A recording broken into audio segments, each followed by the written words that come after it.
Bonjour à tous. Direction les sommets italiens et la France qui vibre déjà pour ses champions.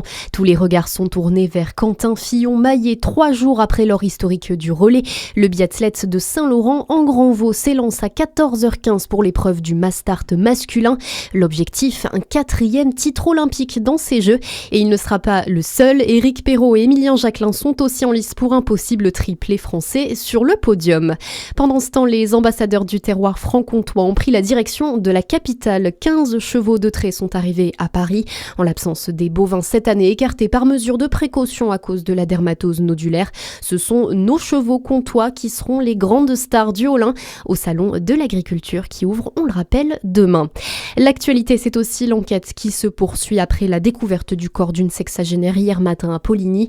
La victime s'était volatilisée mercredi soir de son EHPAD à Arbois.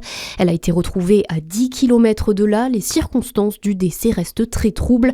Les gendarmes tentent de comprendre comment cette femme a pu parcourir une telle distance seule en pleine nuit.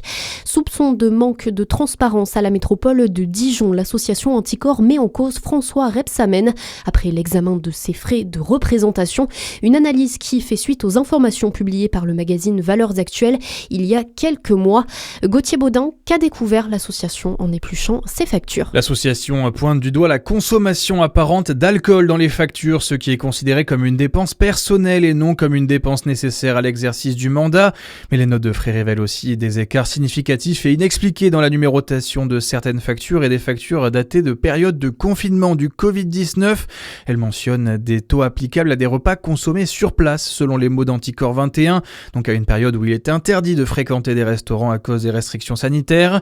Ils demandent désormais la communication intégrale des justificatifs et l'identification précise des événements et des bénéficiaires. Et dans le même temps, Anticorps a saisi le procureur de la République, la Chambre régionale des comptes et la commission d'accès aux documents administratifs. L'actualité, c'est aussi ce point final de plus de 4 mois de débat où le budget de l'État pour 2026 a été officiellement promulgué au journal officiel ce matin. La loi de finances qui a été validée hier par le Conseil constitutionnel. Laurent Nunez n'interdira pas la marche en hommage à Quentin Derenque, une marche organisée demain à Lyon en hommage à ce militant nationaliste mort la semaine dernière. Son interdiction avait été notamment demandée par le maire de la ville Grégory Doucet face au risque de violence. Il était le docteur Glamour dans la série Grey's Anatomy. Eric Dane est mort hier à l'âge de 53 ans. Il souffrait d'une sclérose latérale amyotrophique, autrement dit la SLA. Il avait d'ailleurs annoncé être atteint de cette maladie l'an dernier. À suivre votre météo sur Fréquence Plus.